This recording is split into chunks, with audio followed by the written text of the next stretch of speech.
You will hear a number of different recordings and will have to answer questions on what you hear. There will be time for you to read the questions and instructions, and you will have a chance to check your answers. All the recordings will be played once only. The test is in 4 sections. At the end of the test, you will be given 10 minutes to transfer your answers to an answer sheet. Now turn to Section 1. Section 1. You will hear a customer asking for help in a shop. First, you will have some time to look at questions 1 to 7. You will see that there is an example which has been done for you. On this occasion only, the conversation related to this will be played first. Excuse me, where are the dresses? They're at the end of this aisle, on the left. Can I help you with anything? The assistant says the dresses are on the left, so left is written as the answer. Now we shall begin. You should answer the questions as you listen, because you will not hear the recording a second time.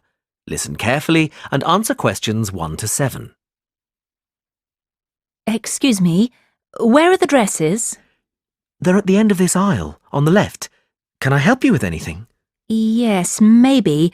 I'm not from around here, so I don't know this store. Well, I can help you with anything you need. Fantastic. I'm actually down here for my brother's wedding, and I need something to wear. I've just started a new job, and I haven't had time to get anything yet. I'm looking for something smart. Maybe a new dress. Well, what about this one? I think it's too hot for long sleeves. Yes. Well, this one has shorter sleeves, and it still has the bow, which I think is a nice detail. Or there's this patterned one. I'm not keen on a pattern. I think I'll go for the one with the bow. Do you have it in a size 10? Let me have a look. Yes, here. Great. I need a hat, and then I can try them on together. What kind of hat are you looking for?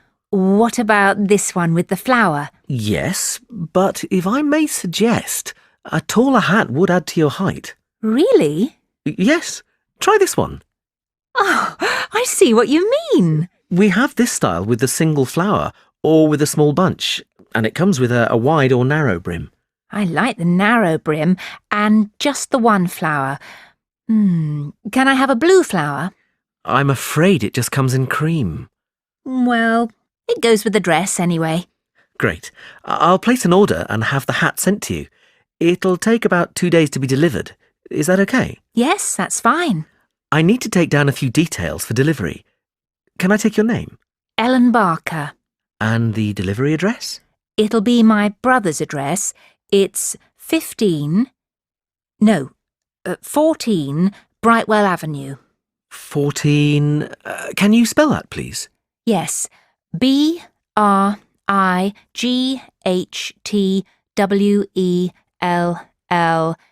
Avenue, Staybridge, Kent, DA4 7DF.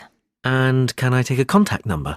Yes, my mobile is 03221 777 03221 775. No, it's a 4 at the end. Oh, sorry, I've got it now.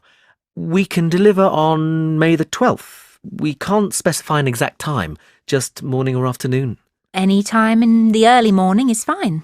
And how would you like to pay? Visa. Great. That comes to £32.25. OK, thanks. Before you hear the rest of the conversation, you have some time to look at questions 8 to 10. Now listen and answer questions 8 to 10.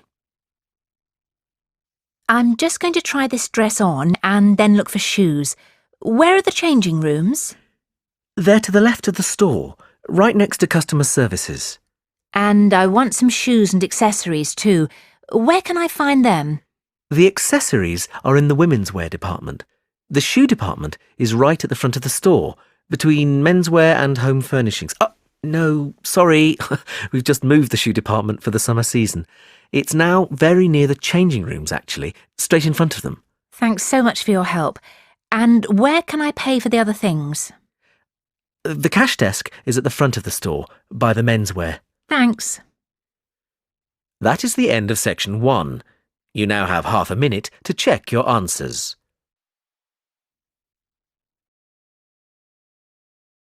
Section 2. You will hear a talk by a tour guide. First, you will have some time to look at questions 11 to 17. Now listen carefully and answer questions 11 to 17. Welcome to San Fernando City Tours. I'm Mark, your tour guide. We have a lot to see in 3 hours, so make sure you're comfortable. We'll be traveling into the historical district first, and then into the town center. After that, it's out to the harbor, and we'll finish up at the lighthouse, just past the harbor. That will take us up to midday, and after that, you're free to do what you want. At the lighthouse, you'll have a chance to visit the tea room and take photographs of the magnificent coastline. Now, as we have only 3 hours, we won't be able to take you around the shopping district, but we think you'd prefer to look around the shops there in your own time anyway. San Fernando has some well-known tourist attractions, the lighthouse, for example, and the National Library.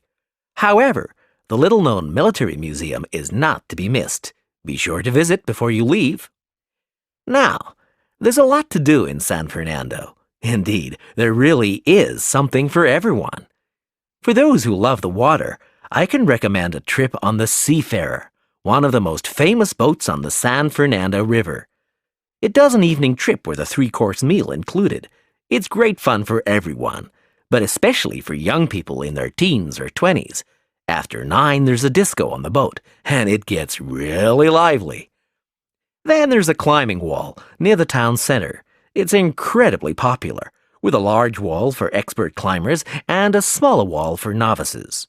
There's a junior wall and a creche, so it's a great day out for those of you with kids. And if you like walking, there's some great walking tours. The City Sights tour is highly recommended, as is the walking tour by the coast. But that one's only for the fit, not really suitable for children or the elderly. For more mature people, or those less able to get around, I would suggest a tour around the vineyards. It can be done in the luxury of a coach, and it's a wonderful way to explore the region's wines. Before you hear the rest of the talk, you have some time to look at questions 18 to 20. Now listen and answer questions 18 to 20. Naturally, there's a charge for all these attractions, but you can get 15% off if you have an Explorer Pass. If you don't have a pass but would like one, the driver here has application forms. Just ask him for one and fill it out while on the tour. Then you hand it into the tour office. Normally, it costs $10, but this year it's just $7. When you hand it in, you'll get your picture taken for the card on the spot, and then your card is ready to use.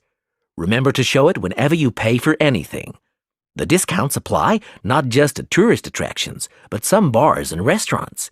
Basically, everywhere you see a red Explorer symbol. We're coming up to the historical district now. If you'd like to look at... That is the end of section 2. You now have half a minute to check your answers.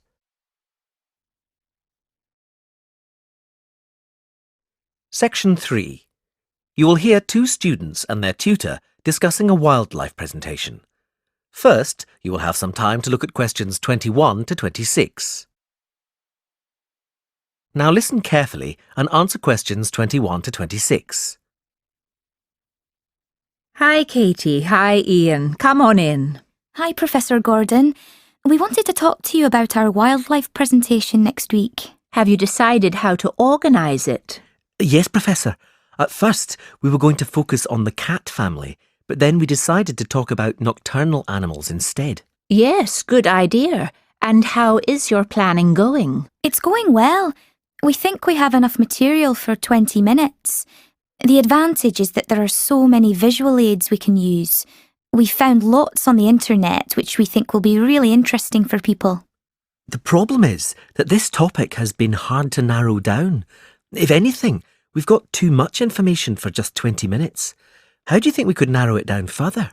It is a broad subject. There are a few ways you could do it, but I'd recommend just looking at a representative sample of nocturnal animals, just 4 or 5.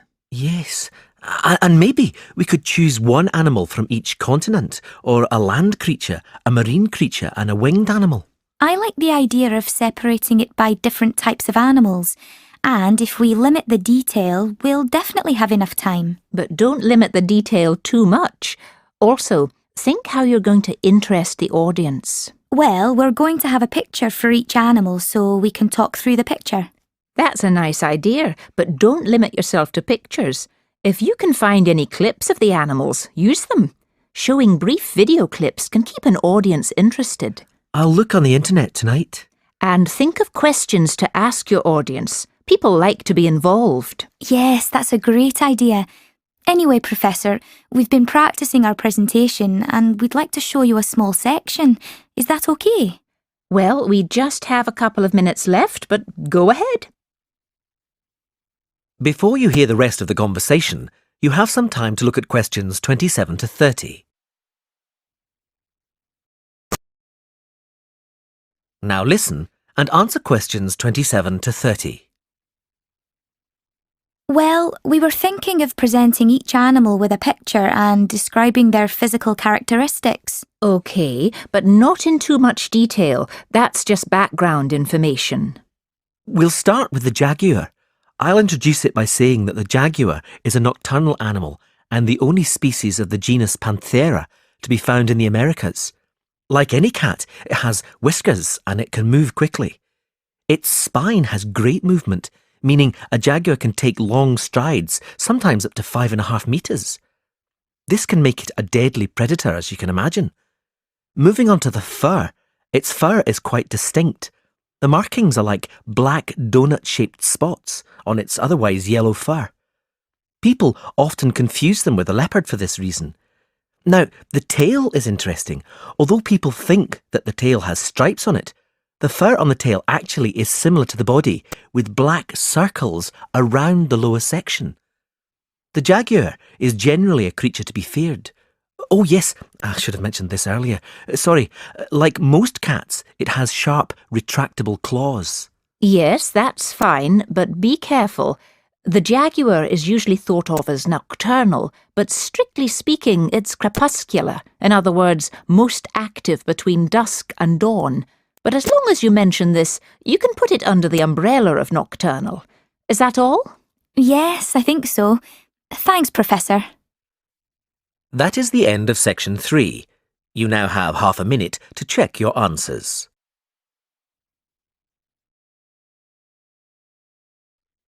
Section 4. You will hear a lecture on time. First, you will have some time to look at questions 31 to 40. Now listen carefully and answer questions 31 to 40. The subject of this series of lectures is horology, the science of measuring time, and we'll be looking at a few basic concepts in this lecture. The measurement of time has come a long way since ancient times. It began with such devices as the sundial, where the position of the sun's shadow marked the hour. Daylight was divided into 12 temporary hours. These temporary hours were longer in the summer and shorter in the winter, simply because the amount of daylight changes with the seasons. The earliest sundial we know comes from Egypt. It was made of stone and is thought to date from 1500 BC. Sundials were used throughout the classical world and, with time, evolved into more elaborate devices that could take into account seasonal changes and geographical positioning and reflect the hours accurately, no matter what the time of year. This was quite an achievement in technology. Today, sundials can be seen as decorative pieces in many gardens. In the 11th century, the Chinese invented the first mechanical clocks. They were large and expensive, and certainly not intended for individuals. However, this is the type of clock we are familiar with today. There have been many developments in clocks and watches since then, and they have been greatly improved. But if your clock or watch makes a ticking sound, then it could well be based on the mechanical movements the Chinese developed 1,000 years ago. However, timekeeping has moved on from the mechanical clock. Time has become so important that there is a series of atomic clocks around the world which measure international atomic time. Even though many countries have their own calendars, globalization has made it essential that we measure time uniformly. That we know, for example, that when it's 6 a.m. in the United Kingdom, it's 2 p.m. in Beijing. This standard was set in 1958. Now these atomic clocks are situated in over 70 laboratories all over the world. There is so much to cover about the development of time measurement that I would like to refer you to the reading list. The core text is The Development of Time, Theory and Practice, but there are many other useful texts. A good grounding in the subject is given in Understanding Time by J.R. Beale. Although some sections lack detailed analyses, it does offer a good foundation. Also, Time, Concepts and Conventions is quite a useful read. You might think from the title that it's about the philosophy of time, but this isn't the case. Rather, it gives a good description of how different countries have different approaches to time in terms of calendars and days. Lastly, The Story of Time by David Harris analyses time in great detail, and I would recommend this book if you are aiming to specialise in horology. Now, we're going to continue with an in-depth look at lunar and solar cycles. That is the end of the listening test. You now have half a minute to check